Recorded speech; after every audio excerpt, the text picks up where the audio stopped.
Jai Hanuman. So we are going to do this pre-Christmas video offering because this is actually Hanuman's birthday in Tamil Nadu and Kerala. This year his birthday is December 26th. And I'm from that part of India, south. I'm actually in a border between Tamil Nadu and Kerala. So I speak both Tamil and Malayalam mixture. So my language is like this, okay. So we start with a little what's called a Gonta.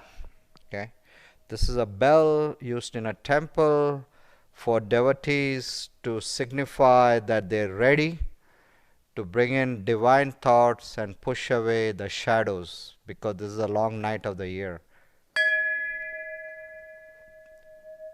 And the significance of the bell or the Ghanta, it's really heavy, is the shape, the curvature represents the infinite nature of consciousness, Ananta, and the bell here, that's Saraswati, the one that signifies wisdom, knowledge to realize the self, and the handle of the bell represents prana, the wind that really takes us to realize the divine. And the son of the wind, the god of pranayama, is Lord Hanuman. So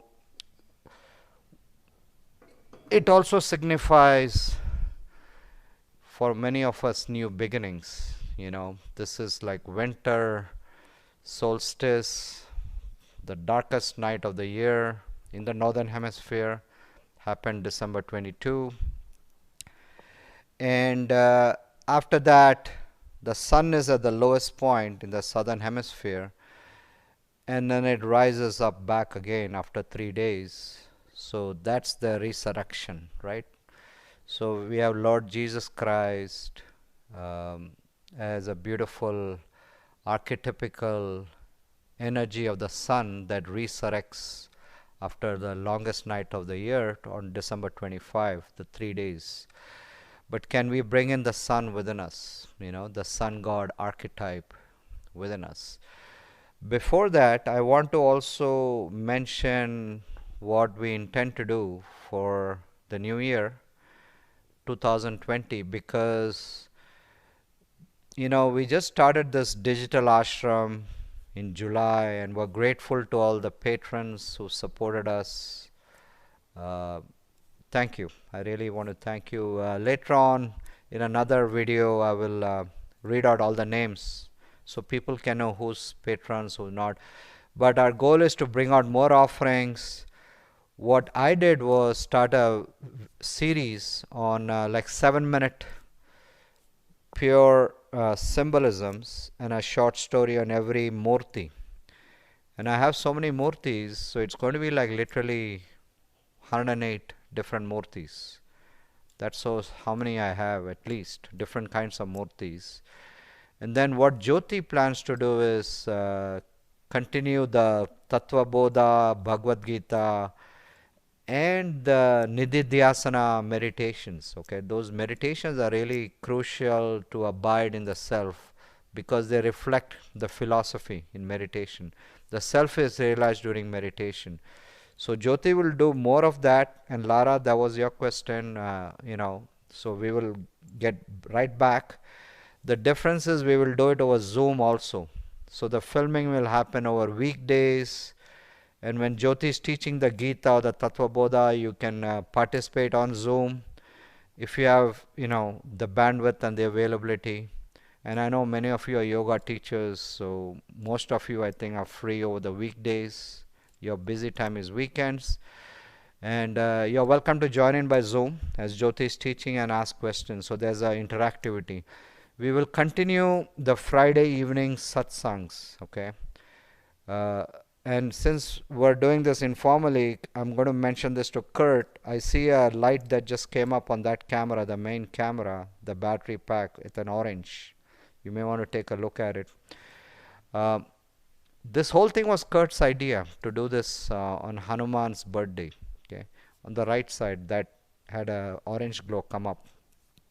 The other thing Jyoti will do is sadhana practices, 40 days sadhana, on slowly leading us from mantras, starting from 5 minutes and mantra based meditation, and slowly expanding it all the way to like half hour nididhyasana, because I get a feeling that the half hour meditation of the bat is a little too much for some people. Okay, these teachings hopefully awaken a spark in us. uh, that's why I feel you're supporting us and want to go deeper. But the whole offerings is like a buffet.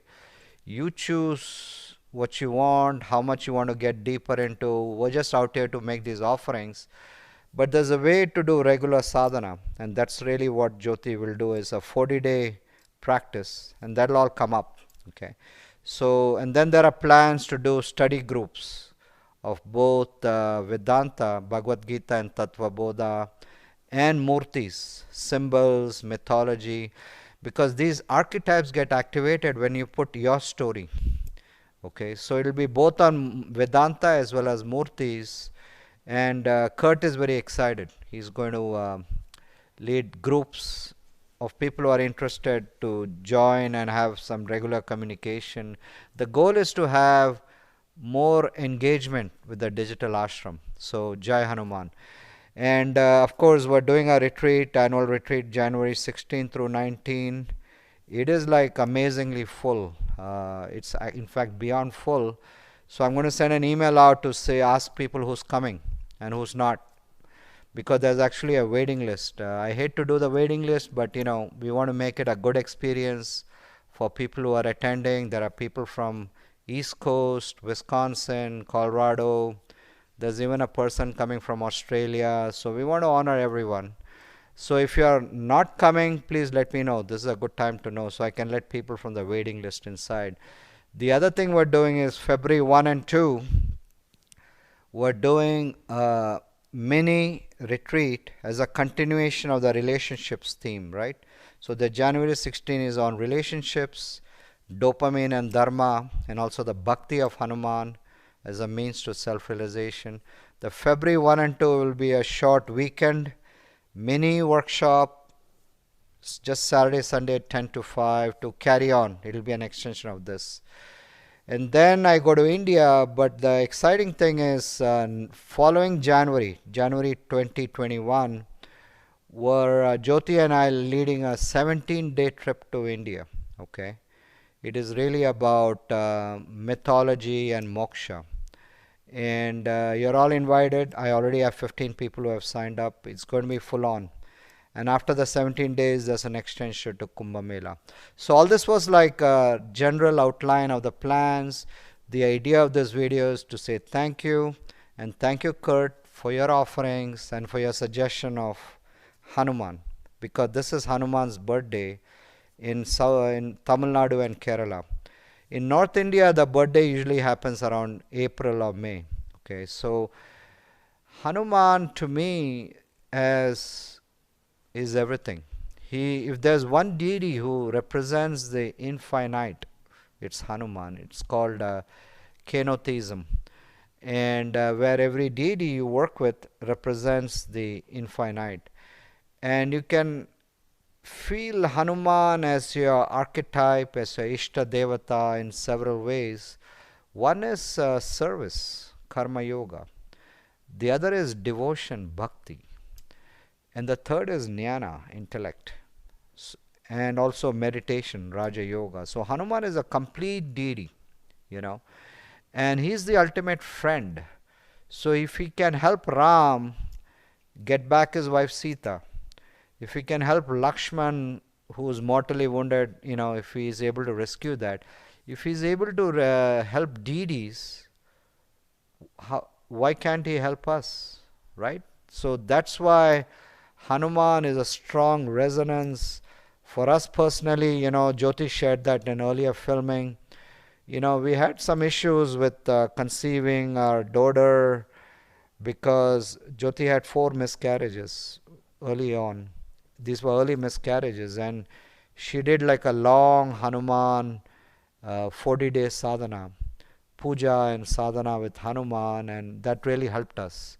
And our daughter is now 25, and she's staying with us for a few days for the holiday break. So the Hanuman, he removes sorrow, okay, sankata mochan, and very powerful archetype. So as I said, you can view Hanuman as an epitome of devotion. You can view him as an epitome of service, or you can view him as a Tantric Hanuman within us. And this five-faced Hanuman is an example of a Tantric Hanuman, where he has five faces, excuse me, called a Panchamanca. And each face denotes a chakra within us. But symbolically, each phase also represents an element. Okay, there are five elements. So Hanuman is considered Chiranjeevi, eternal. And there are stories where a touring party in the Himalayas saw actually a Hanuman-like figure reading the Ramayana in the 1990s. If you Google Hanuman and Himalayas, you'll see that picture. There's a Hanuman out there. But the other way he lives is through us, as through each of us. So that's another way he's eternal. And this is the Panchamanca Hanuman. A sage, Raghavendra Swami, actually saw him in a town, Mantralaya, in South India. And we might be going close to there in an India trip. So each phase is a chakra. And the phase, which is really the root, the Muladhara chakra, is the aspect of Vishnu called Varaha. And this is the boar incarnation of Vishnu, this one.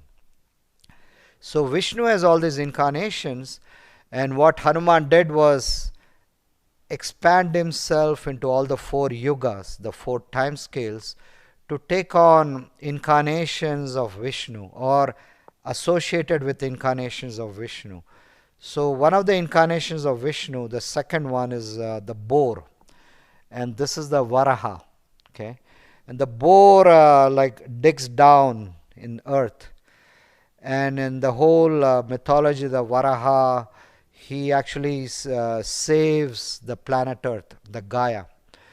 So with the a lot of concern about the effects of the earth, it is aspect of the Hanuman within us, which is really being rooted to the earth, as well as helping seeing Ram in everything. Okay, so this is the earth element.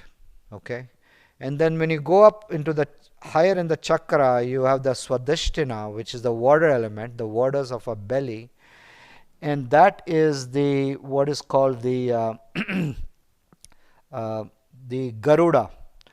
Garuda is like a bird, and the Garuda incarnation of Hanuman is this one, and it's shown sometimes with a mustache. And the Garuda is the vehicle of Vishnu. So it's almost like a self-driving chariot. Vishnu and Lakshmi go on Garuda. And the Garuda in the ancient Puranic mythology, it would swoop in the lakes of the Himalayas and pull out snakes. Okay, the eagle would do that. And it's interesting, America has association with the eagle too. So similarly, the Garuda aspect of Hanuman is within us, waters of a belly, and pulls the Kundalini. Okay, so Hanuman awakens us. He roots us, grounds us, and then he awakens us. And by the way, here's a little sub-story. The mythology behind this Panchamanca Hanuman is in service of Lord Ram, and there's a big battle going on, Ramayana. And Ravana, the bad guy, the bad demon, he actually kidnaps Ram and his brother Lakshman, and he kidnaps him through his brother. Okay, Airavana is Ravana's brother, and Ravana's brother Airavana is the king of Patala, which is hell, and he imprisons Ram and Lakshman there, and he had this siddhi, this power that you place all in all five directions, right? 1, 2, 3, 4, and 5. 5 lamps all over, okay, spread over the entire kingdom, and that will prevent anyone from coming. Okay. And again, Hanuman comes to the rescue. And the thing is, Hanuman has so much juice that these powers don't affect him. Similarly, astrology. The planets don't affect Hanuman. The planets don't affect Ganesh too. And I'll get into the planets in a little bit because I want to honor people who are into astrology. I may diss astrology, but there's a lot of interesting aspects about astrology we can learn. So Hanuman expands himself into all the as Panchamanca Hanuman, and in one breath, it's like putting out birthday candles. He extinguishes all the flame. Remember, he's a lord of pranayama. So that's the origin story of the Panchamanca Hanuman. So you have the Varaha avatar, the grounding. You have the Garuda, the waters of a belly, right? The Swadhisthana navel chakra. Then you go further up, you get into the solar plexus, which is really the fire element, because Arjuna was considered here, the Manipura chakra. He had the fire, the thirst for knowledge, for wisdom. That's why he got the teachings of the Bhagavad Gita. And the aspect of Hanuman that denotes that is Lord Narasimha. This is Narasimha, half lion, half human, right? And Narasimha comes because this devotee of Vishnu, Prahalad, right? So Narasimha is very protective to his devotees. So many people from the ISKCON tradition, they love Narasimha or the Krishna consciousness movement because of the fierce protection. So this devotee Prahalad, his father was a demon, and Hiranyakashipu, and then he got this demon got this boon that nobody could kill him from the sky nor the earth, animal or human, day nor night, sentient or insentient. So he was like literally torturing people, but this demon's son, Prahalad, was a big devotee of Vishnu.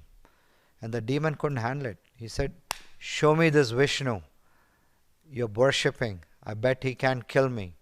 And then Vishnu emerges. He emerges from a pillar, neither sky nor earth. He emerges at dusk, neither day nor night. He emerges as a Narasimha, lion face and human body, right? And he rakes the demon with his fingernails, neither sentient nor insentient. So that's the solar plexus chakra. It divides the body into two. That's Narasimha. That's the deeply protective aspect of Hanuman, who protects us when you are a devotee of consciousness.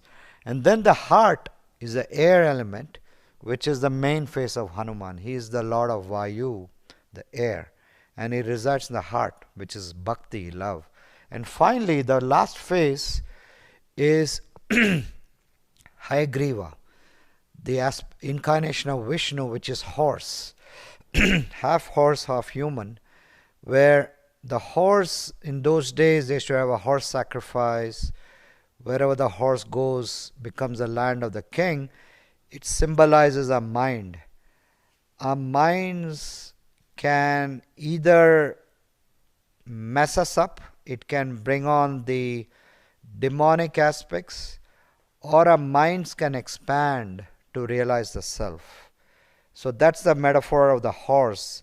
Minds are faster than the speed of light. If you think of the sun, you're there. So our mind can work either way. So this is a mind in total control, which is really Hanuman. So Hanuman lives through us as very tantrically the Panchamanca Hanuman. And even in the mythology, Hanuman is Panchamanca because when he takes a leap from India to Sri Lanka to rescue Sita, he stills this prana and takes a leap. So that's the air element, right? He flies through Vayu. And then he fly, the sky is above him. That's Akasha, the space element. And then he flies through the ocean, on top of the ocean. That's the water element. And then he uses the ground to launch himself, the takeoff of the jet plane. That's the earth element. And finally, when he lights fire to Sri Lanka, that's a fire element. So Hanuman is the lord of the 5 elements. And then Hanuman is encompassing all yogic paths. So we had a great Hanuman devotee who passed away over the weekend, Ram Das in Hawaii, considered one of the spiritual leaders of the Hindu, and his book Be Here Now was really changed a lot of people. So he just passed away at 88, but great Hanuman devotee. In fact, Ram Das has a couple of big murtis from me. He has this Hanuman in his house in Maui, and he has this Panchamanca Hanuman. Both are very powerful. So to Ram Das, Hanuman is number 1, service, and number 2, love, and number 3, meditation and wisdom. And there's a story on how Hanuman is considered the complete deity to get to the infinite, because this unassuming monkey, when he becomes the superstar, right? Ram asks Hanuman, who are you? And Hanuman says, Deha bhavena dasosmi, which means when I take the viewpoint of my body, Deha, I'm your servant, Dasa. That's why Ram Das got the name Ram Das, Das, which is servant of Ram. And then Hanuman says, Jiva bhavena twadam shakaham, which means when I take the viewpoint of my Jiva, transmigrating soul, I become part of you. So I'm like a spark in divinity, right? And finally he says, Atma bhavena tvamevaham, which means when I take the viewpoint of Atma, which is consciousness, I'm nothing but you, and he rips his heart and shows God, he is literally Ram and Sita. And there's lots of stories where every fiber in Hanuman's being is written Ram. Okay, so the metaphor here on our spiritual journey is, many of us start with perhaps there's an aspect of monotheism, and in our spiritual journey it's okay to see the divine separate. And that's where you can bring up karma yoga. Karma yoga is service. You view everything in the world as Ram, people, environment. So you serve everyone. It's a very powerful spiritual practice, karma yoga. In fact, Jyoti did a whole 4 mantras on karma yoga at our July retreat. And I don't think she got past 2 mantras. There were so many questions. So karma yoga can be a vehicle for awakening. So that's the part where Hanuman says, when I forget, I'm your servant, right? When I take the viewpoint of my body. Then he says, when I am a transmigrating soul, I am a part of you. What that means is really the path of, the Raja Yoga. Okay, where you sort of realize the archetypes within you. And finally says, when I know who I really am, I'm nothing but you. And that's the path of Jnana Yoga, which is the yoga of intellect. Okay, so the bhakti, the devotion of Hanuman is in all the 3 stages. So Hanuman is almost like a complete archetype. Okay, Bhakti Yoga, Jnana Yoga, Raja Yoga, and Karma Yoga.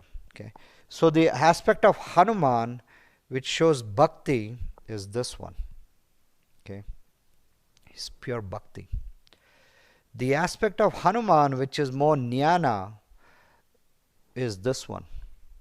He's meditating and more, this one, okay, where he's like literally like a monkey like with the hair. He's meditating in front of the Ramayana. His mace club is pointed right down. He's meditating. This is like a winter solstice, the darkest time of the year. He's meditating on the light of Ram. Ram is the light of consciousness. And that metaphor is like these times, which is the darkest day of the year. The sun is within us, the sun god. And Hanuman has a special relationship to the sun. So there's a whole story on how Hanuman is born, right? Some of you already have heard me speak about that. But it's really, there are many stories. In the Tulsidas Ramayana, it came out that one of the aspects of Hanuman is that he's an incarnation of Shiva. So Shiva was meditating on Mount Kailash in Tibet, like he always does, and he gets his insight and he shares it with his wife Parvati, that people are more in the head. There's a lot of greed and ego and jealousy. So I'm going to incarnate as a monkey. And Ram is the main deity now. It's not me anymore. Because Ram is like everywhere. And his wife Parvati tells Shiva, hey, what are you talking about? You're the main man. He said, no, it's not me. It's Ram. And I'm going to lead by example. I am going to incarnate as a monkey to show people the power of living from the heart, as karma yogi, as devotion, as jnana yogi. And the whole idea of monkey is, who learn from a monkey, right? It's you tend to overlook. So his wife Parvati said, okay, I'm going to incarnate as your tail. So Hanuman is a perfect blend of Shiva Shakti.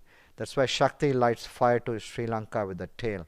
So Hanuman is a complete integration, masculine, feminine, but also he has I would say, a very benevolent and extremely positive aspects of masculine, which is strength. Okay, so Hanuman rescues a lot of people.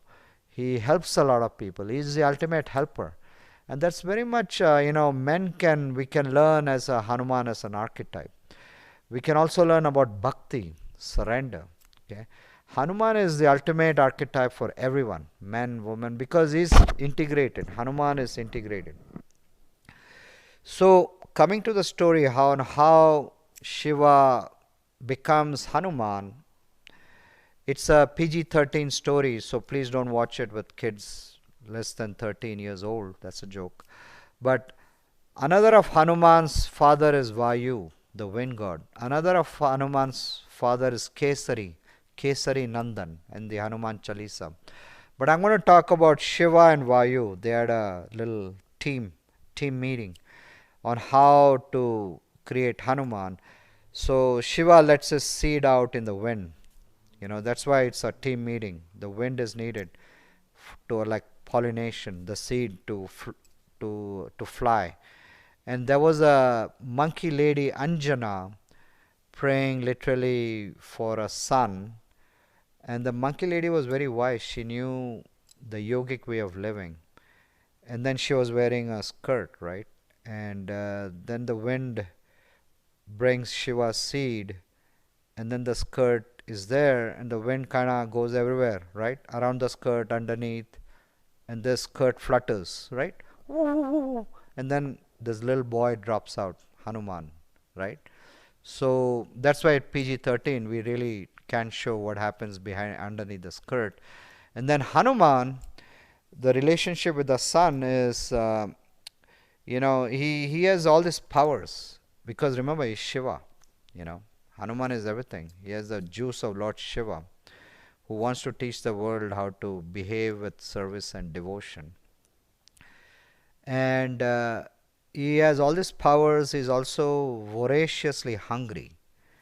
So he looks at the sun and he thinks the sun, Surya, is a mango. He jumps and grabs the mango and start to bite down. And the earth gets into darkness and people get worried, because sun provides sustenance, right? So the gods, get together and talk to the leader, Indra, and Indra gets mad and he shoots a thunderbolt, Vajra, and it hits Hanuman in the jaw, right? That's why Hanuman is the name Hanuman, cleft jaw.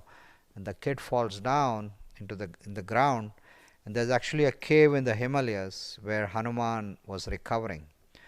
And his father Vayu gets mad, right? My son. So he threatens to withdraw prana from the world, and that's where the gods get worried. And they again get together. So it's like, in the corporate world, you have a come to Jesus moment, right? Stuff goes wrong. There's a committee meeting and everyone does this, right? It's never your fault. So that's really what happened to the gods. They all did this. And then they decided to come up with a solution, right? So we had the Boeing CEO getting fired yesterday, and today there's a new CEO. He's considered a turnaround artist. So there's always a solution. So it appears as if there's a correction. Okay, the boat is being righted. Okay, when the boat is about to be capsized. So the correction they made was the Hanuman will get extra powers from all the gods and goddesses. So he has what is called Ashta Siddhi, 8 powers. He can go big, small, fly, he can carry mountains, he has all these powers, superpowers. He's the ultimate superhero. And that's why it's very similar to Durga. Durga is very similar. She gets all these powers from gods and goddesses. That's why Ramdas's guru, Neem Karoli Baba, Maharajji, worshipped Durga also. Durga and Hanuman have a close connection. So coming to the story, Hanuman literally gets all these extra powers, but then the rishis, the sages who do all these sacrifices and homas, they get worried. What if a monkey just thrashes their sacrifice because he's got all these powers? So they set it up that Hanuman will forget these powers until a time will come when he is reminded to use them for a noble cause. And you all know the story when he remembers his powers, right? So Hanuman is literally the aspect within us as an archetype to remind us of our own greatness. Okay, we're all great beings. Okay, we just have a garb of a human body, and sometimes we get into anxious moments in our life, and that's when we work with Hanuman as your archetype, because he's literally Sankat Mochan. So this is the Hanuman where he is literally meditating. His eyes are half open, half closed. That means he's in the world but not of it. It's called the Shambhavi Mudra. And he has Ram in the heart, he has Ramayana, his mace is laid down on complete rest. This is like pure potential, as this time of the year is the winter solstice. This is, we can regenerate, okay? And then Hanuman starts to do japa. This is the japa Hanuman. He's still meditating, he's doing practice, Ram, Ram, Ram, Ram. To really invoke Hanuman, you have to start with Ram. Okay, that's when Hanuman comes. Ram, Ram, Ram, Ram. And then here's where he starts to sort of, here is kneeling down in devotion. His gada is halfway. He's powerful. I love this Hanuman. This is in a temple. This is pure bhakti. His eyes are aflame with bhakti. Okay. And then in this Hanuman is powerful. He's standing with his mace this way. That means he's full on mode to serve, to help you. Okay. And Hanuman, I alluded to earlier, removes the effects of the planets. Okay. There are 2 deities that help you. One is Hanuman, the other is Ganesh. So in one of the mythologies, this of the Ramayana, Ravana, the bad demonic king, imprisoned 3 planets. One is Saturn, Shani. Second is Mangal, Mercury. And then the third is not a planet but Mahakal, which is Lord Yama, the god of death. And that's really, we have the the mal effects, right? Some of us feel the effects of the planets. And there's something there. I'm not going to deny that. Uh, but if we allow a power to these planets, if we give a power, that's where you feel like powerless, okay? So in the story, Hanuman literally busts these planets out of jail. So he liberates these planets. And then many of us are really concerned about Saturn. When Saturn comes into your life, shit happens, right? And Saturn's day is Saturday, Shanivar, which is really also Hanuman's day, Shanivar. And there's a whole story on how Hanuman alleviates the effects of Saturn. It's like when he was building the bridge to Sri Lanka, bridge of rocks, to save Ram, right? So he's doing it. Hanuman has never done a selfish thing in his life. It's always to serve everyone else. Amazing archetype. So he's building this bridge, and Saturn, when Saturn comes into your life, I think it's a 7-year cycle, but I'm going to defer all that to Kurt. He's into more tropical astrology than sidereal. I understand there's a lot of debate between sidereal, which is Vedic, and tropical, which is more Western. And there's a new astrology, which I'm also learning. It's called vibrational astrology, which I have no idea. Supposedly it incorporates quantum physics. But, if you want to geek out into that, it's wonderful. But know that do not surrender your power to these planets. You can understand why stuff is happening in your life, but the real power is you, especially Hanuman, when he works through you. You don't even need to get a murti of Hanuman. You are the self. That's the pure consciousness, the power. Okay. So coming to the story, Saturn disrupts Hanuman, and he's building this bridge. So we make all these plans, and then we blame it on Mercury retrograde, or we can blame it on a vortex, or you can blame it on the British. Yeah. Historically, all the problems in the world, you can make a little joke out of that. But I'm saying Saturn disrupts the the bridge Hanuman is building. Hanuman has said, "Hey, let me finish this. This is really for a higher cause. It's not me anymore. So just sit on my shoulder." And Hanuman kept dumping the rocks, and the weight of the rocks was so much. Saturn just got tired.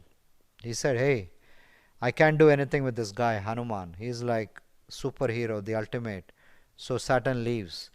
So when you want to alleviate the effects of Saturn, which is Shani, on Shanivar, which is Saturday, you do meditations on Hanuman, okay? And ultimately Hanuman helps you realize the self. And there are a few other Hanumans I have. Here is where holding the mountain, okay, with the herbs, Sanjeevani herbs, to save Lakshman. So many Ayurvedic pharmacies in South India are named Anjaneya pharmacy, because Hanuman is for healing. Hanuman has so much intelligence that he knows everything. And there's a story behind that. It's the same story with the sun god, Surya. So as a baby, Hanuman gets attracted to the sun, right? He takes a leap and grabs the sun, starts to chomp on it. And then you know what all happened after that. But then when he gets older, Hanuman asks his mom, "Hey, I want to learn everything there is to know." That's how much like deep sort of desire for wisdom Hanuman had as a baby.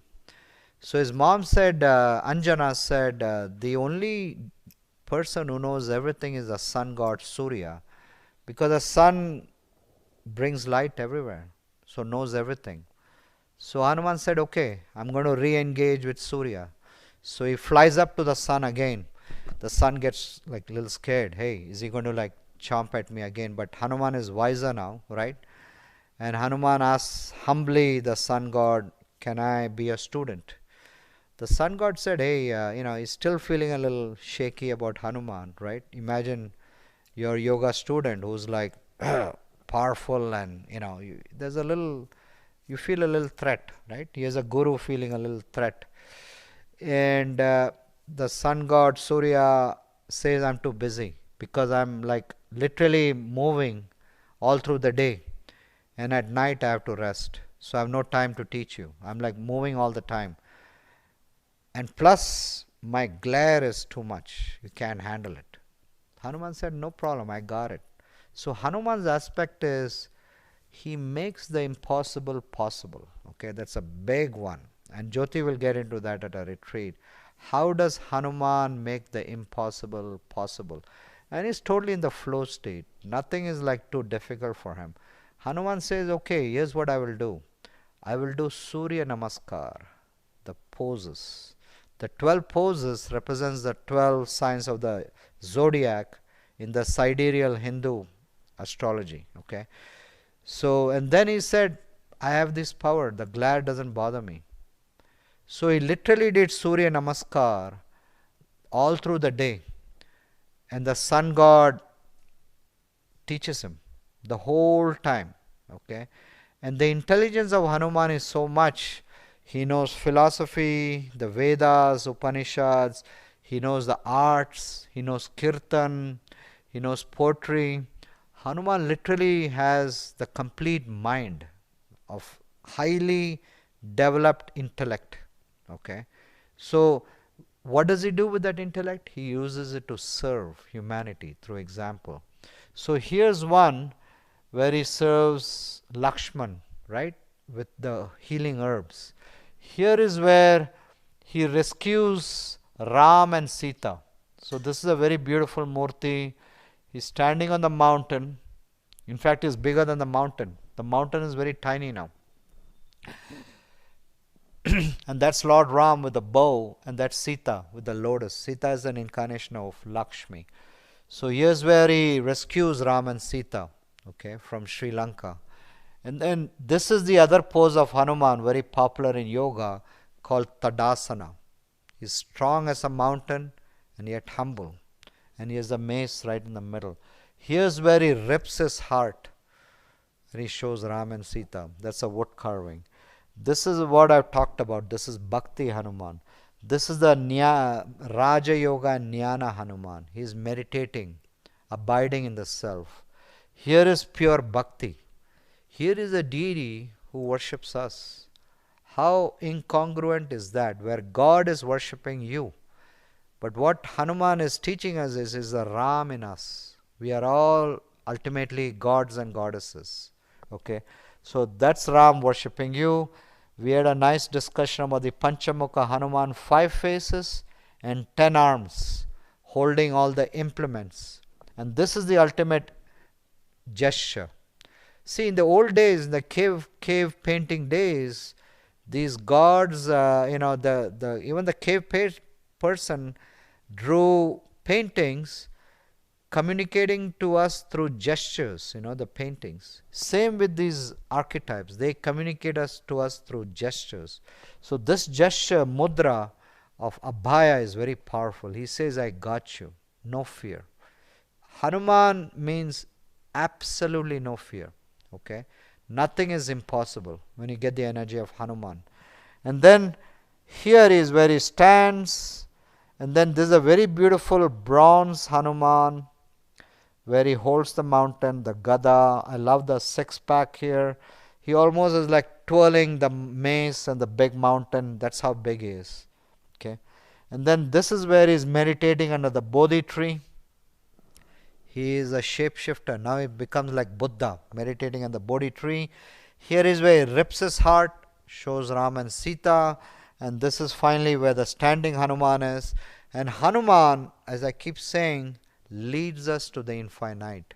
And that's this bell. Okay. The handle of the bell is the prana of Hanuman. The shape is infinity, the curved shape. And the ring is Saraswati. Jai Hanuman.